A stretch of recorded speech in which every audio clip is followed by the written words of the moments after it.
I was just 14 years old when I heard the phrase that would destroy my life forever. You have glaucoma. I didn't know what that meant at that time, but all I knew was I was gonna lose my vision in the future. All I could expect was being blind as a young kid was gonna take a toll on me. Knowing 70% of my vision was already being taken from me scared me and really impacted me mentally and physically. But I didn't let that stop me. So here's my story. When I was 14 years old, I went to high school. I had a kidney transplant at this time in 2012, but during 2014, I got diagnosed with steroid-induced glaucoma. I played sports such as basketball, I played video games, and I was a freshman in high school. I didn't know what steroid-induced glaucoma was, but for the reason of my diagnosis was because I took prednisone. The prednisone was caused due to the medication I was taking for my kidney transplant to help with anti-rejection, and this led to my glaucoma.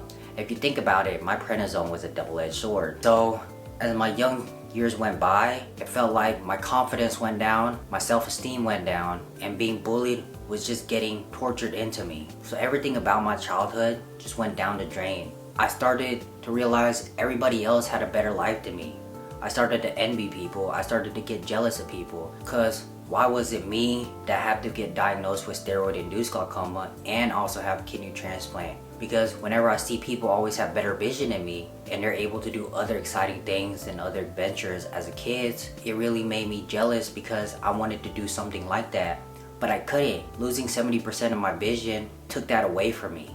I couldn't do things normal kids could do. Playing sports, that was stopped. Playing video games, that stopped as well. You know why? Because my hand-eye coordination dropped. Video games had dropped because I couldn't see anything when my peripherals dropped, and knowing that 70% of my vision had lost. I needed better glasses because I started wearing progressive, and I needed blue light, and I needed AR filters on my glasses to help see better, and I needed fonts to be bigger. Teachers started wondering why I would sit closer and why did my grades start failing. I used to take AP courses, but then my grades started to drop. No one knew why, but it was all taking a toll on me mentally because of all my health conditions. I went from an A student all the way going down to a C student, barely passing with just those C's. If anybody knew this, they would try to help, but I hid the disease so well because I didn't want anyone to think of me as a blind kid or a sick kid. I wanted them to still treat me as normal.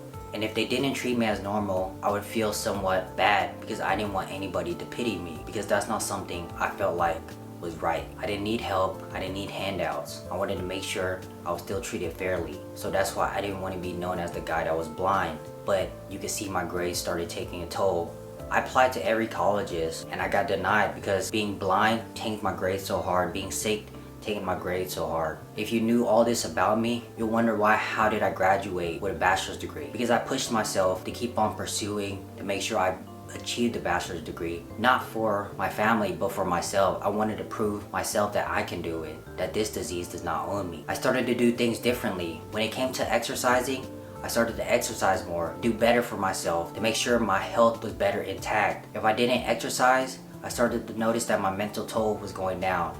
So exercising became another big factor in changing my mindset and my health. It started to make me feel better and think positively. I started to make sure my nutrition was on track. If I didn't make sure my nutrition was on track, I noticed my body started to feel more fatigued, my eyes started to feel more tired, and I noticed I could be cross-eyed if I looked too long somewhere. Not only that, I had to change my lifestyle, sleeping early, making sure I slept early, making sure my head was tilted up sometimes on the bed, making sure I was more active, making sure I became more prone to what was going on, and making sure I could take care of my health first instead of putting other things first. Because if I did not do these tasks, I would not become the person I am today. It took me about 7 years or so to eventually to graduate with a bachelor's degree in marketing. And if you knew my story, you'll wonder why I tried so hard. Because I'm trying to push myself to make sure that everyone understands that the disease doesn't own you and you have the ability to control what the disease can do. So make sure you're able to control the factors that are controllable, such as being able to exercise, control your nutrition, and control your lifestyles. Because for me, being able to control those factors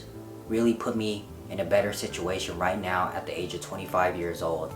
If I look back at myself right now, I would be pretty proud of myself because of how much I've gone through. Getting denied to colleges, climbing all the way up, no one knowing how much I struggled through all these mental challenges. It really put a strain on me and a mental toll and a physical toll, but I pushed myself so hard. So this is my story, and I hope you guys resonate with it and that it can really impact you and find a way to change your life and not let losing your vision really change you, because losing 70% of my vision destroyed my life, but I was still able to find a way to own it and change my own life. If you enjoyed this video, please drop a like down below and subscribe for more videos similar to this, and I'll be able to share more.